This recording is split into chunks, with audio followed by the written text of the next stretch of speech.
I want to share with you 5 secrets to a great milk supply. If you do these 5 things, your milk supply will likely be excellent. All right. I don't know if they're actually secrets, but I've organized these into the best things you can do for the best chance you've got. We're specifically talking to working moms in this video because that's who we serve in our coaching program and on this channel largely, but this should be helpful for anyone watching. Milk supply is one of the biggest questions that I get.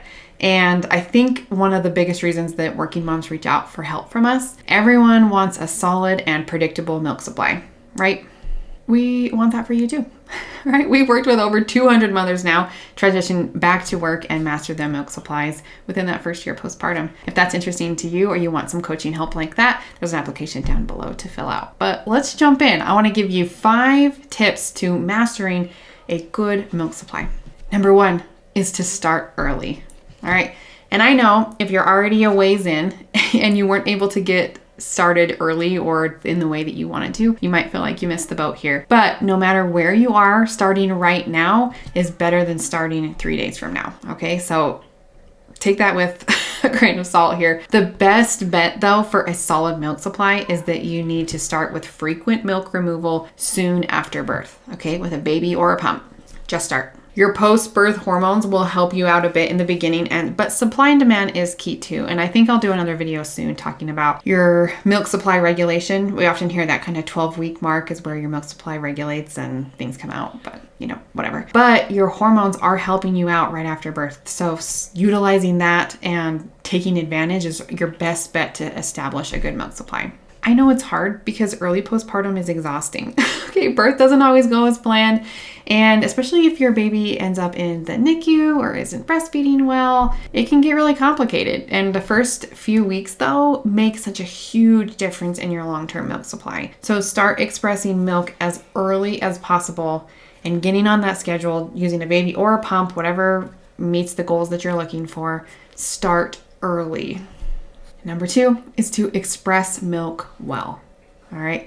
If you're using a baby or a breast pump, you need to remove milk to make more milk. Okay. So whatever you're using needs to be working well to empty that milk. If you leave milk behind, your body will slow down production. And over time, this is what leads to low supply. All right. Because your body's just trying to do what you tell it. So if your baby is breastfeeding well, and eating a lot and removing the milk, your body's going to fill it back up. That's its job, right? But if something is not right, either with a baby or a pump, whatever you're doing, and milk is being left behind, then your body's going to say, oh, we don't need that. I'm just going to fill it up and then we'll slow things down because we're asking for too much. This can be a good thing. This is what prevents you from having an oversupply, right? Which is not always a great thing. It's difficult. Well, I should probably do an oversupply video too, but it's not, it seems like, oh, we would want extra milk instead of having not enough milk, but an oversupply causes problems too. And biology is designed to just make what your baby needs, right? So if you're exclusively feeding at the breast, if your baby's asking for not as much milk as you have, your body's going to reduce that, and it should, right?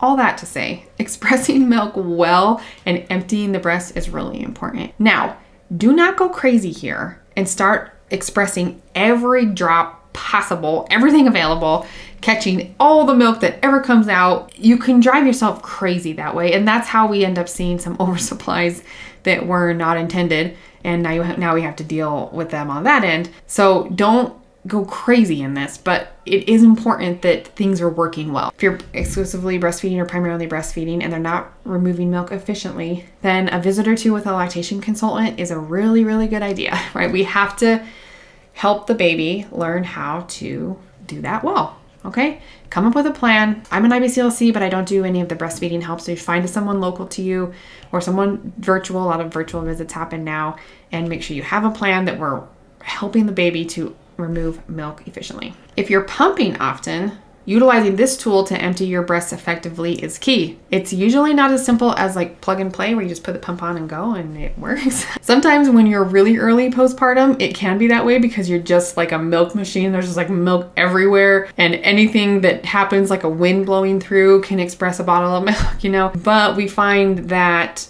the longer you go post-birth, the harder it gets, and the more important correct pumping practices are. So sometimes you can get away with incorrect pumping or like inefficient pumping in the beginning, but pretty quickly you'll start to see that that doesn't work as well as it used to, and that's when we really got to fix what's happening. Ideally, we're doing it right from the beginning, but I do see that pretty often. If you're pumping and you're not removing all the milk that is there, then your body's going to make less milk. Does that make sense? So whatever method you're using to remove milk from your breast, make sure it's happening effectively. We have a lot of videos on this channel. If you're looking for free help and ideas, you can go down that rabbit hole. We'll put some more down below in the description for you. If you're a career-driven working mother who's looking for more of a step-by-step plan and long-term support from an expert, that's what we do in our coaching program. There's a link down below to apply and work with us. But this step is really important. Removing milk well is a key to a good milk supply, however you choose to do that. Okay, number 3 is to express milk frequently.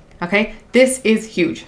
Removing milk often is essential to creating and maintaining and increasing a milk supply. Timing plays a big role as well. Let's just use pumping as an example here because it becomes a little bit easier because we can schedule it more. But the same thing applies to breastfeeding, although a baby's gonna help you out with this part. So if you pump for 150 minutes in a day, on average, Kate, that's a random number. Do not marry that number. You will not have the same results if you pump all of those minutes in a row from 8 a.m. to 10:30 a.m. versus 8 20-minute sessions spread throughout a whole 24 hours. Does that make sense? So pumping frequently, I say pumping, I live in the pumping world, expressing milk frequently, whether that's a baby or a pump, is really important, okay? So we've talked about pumping schedules before, and finding one that is unique to you is one of my favorite things to do.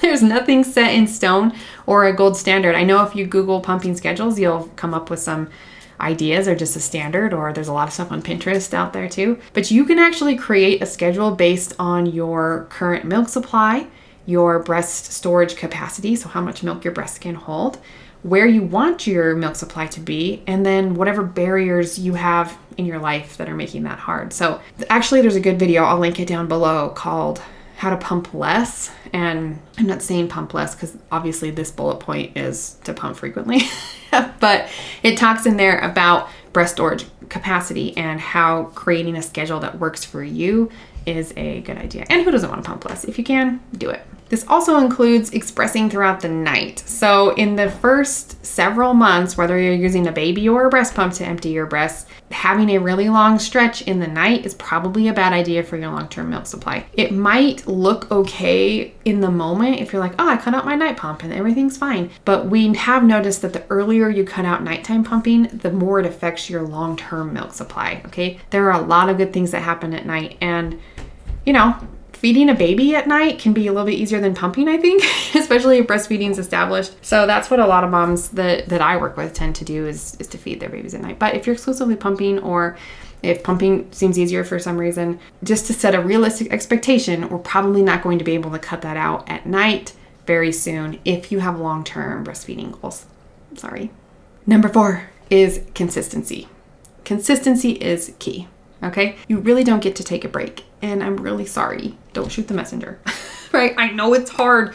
It is hard. It's exhausting caring for your baby, managing your milk supply, finding time to shower, and if you also have a job that you're returning to or you're already back to work, it's a lot. There are a lot of things in life that make consistency really challenging, and especially for working moms who we're kind of talking to in this video here, your schedule is constantly variable. Not only do you have some days working, some days not, so you've got, you know, sometimes weekends are often harder to manage. I don't know. It's just crazy. But then you also have variables during your workday because you probably work for someone, or even if you own your own business or something like me, sometimes my time is not my time, right? It's taken up by things that need done. And so you're also running on low sleep.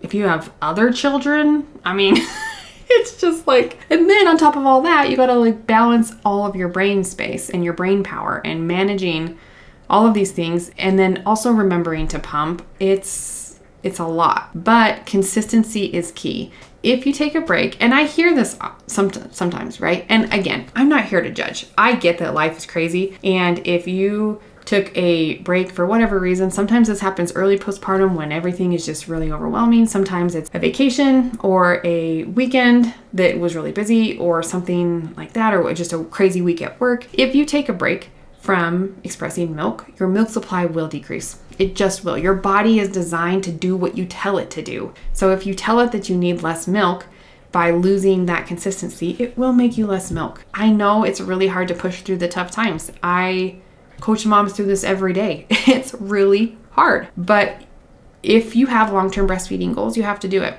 Or you have to readjust your goals and kind of figure out what is most important to you. And then I really encourage you, I have this conversation a lot, but really just thinking through, are we making a short-term gain for a long-term loss? It's okay to do that if you're okay with the long-term results. Does that make sense? But what I really hate to see is a short-term, like, I'm done, I can't do this. And then a week later, you're like, oh, what was I thinking? I want this. You get back in, but now it's very difficult to get back even to where you were. I don't know. It's hard, right?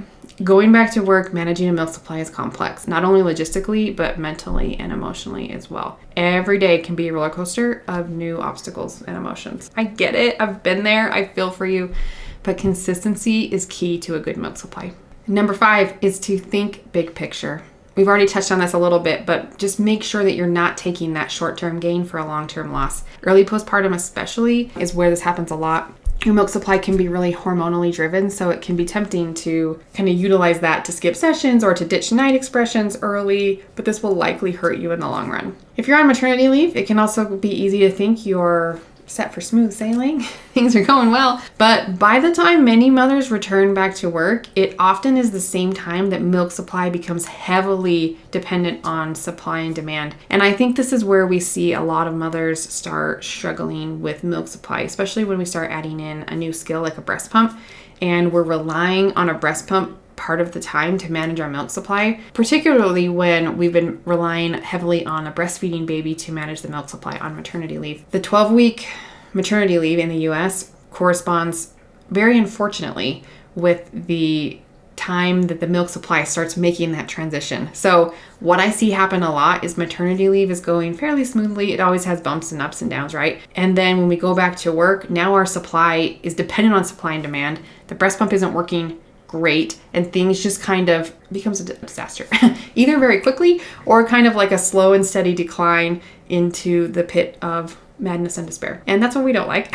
But just think big picture. Prep on your maternity leave for back to work. Do what you can. Build a small freezer stash. It doesn't have to be crazy, but whatever you need to feel comfortable and confident about going back to work, get some help if you need it. Make sure you have a lactation consultant that you're working with. If you need some pumping help and coaching during this first year transition back and managing your milk supply long term, that's what we do. But make sure that we're thinking big picture and not just in the moment, right? Just because you had one bad day doesn't mean that things are falling off the rails. Just because you had one good day doesn't mean you've solved all your problems. So just have a bigger picture thinking and know kind of the long-term goals. I know it can also be scary. I think I've talked about this in a video before. I know it can be scary to set long-term goals, especially when you're like, I don't know what I'm doing.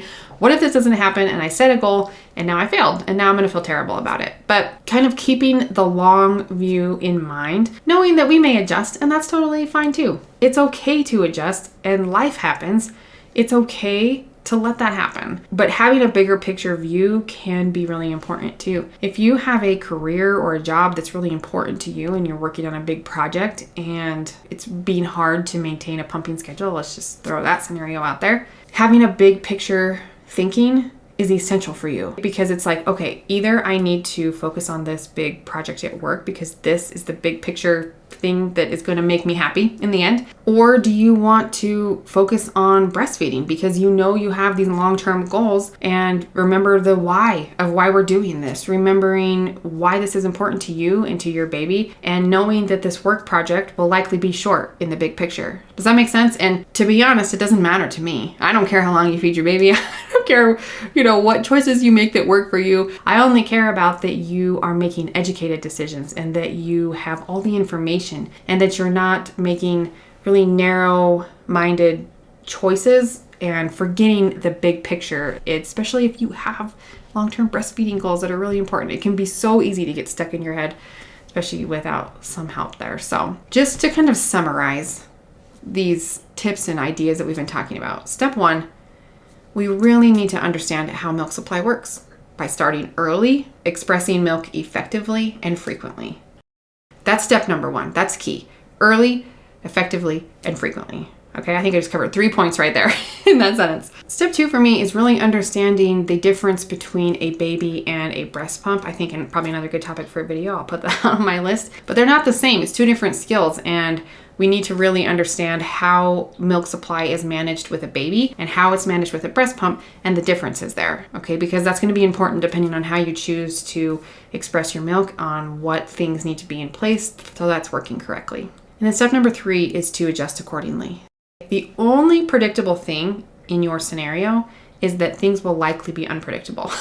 I'm sorry, but it just is what it is. So knowing how to adjust and going with the flow is also how we manage milk supply long term. And not only just managing the amount of milk that we have, but managing our mental health and our anxiety surrounding milk supply. There's another video on milk supply anxiety that was really interesting to explore as well. There's really no secret sauce to having a good milk supply. Okay, I know you probably knew these things, but I hope you had some aha moments, or that I was able to phrase something in a way that spoke to you and helped you. It's not a secret, okay? We know how milk supply works. We know what maintains it and what kills it. But I think the hard part is when you try and put these really science-based things into your practical life, that can be hard to know how these things are affecting the science of making milk, but also you as a person and your uniqueness and your unique milk supply and then your unique needs of your baby and how you choose to feed your baby. There's a lot of individualistic things that come with this process. So I hope that was helpful to you in figuring out how to establish a good milk supply. If you are a pumping working mom and you want some coaching and long-term help for this, there's an application down below. But good luck pumping. I wish you the best of luck and a milk supply that suits your needs. Happy pumping.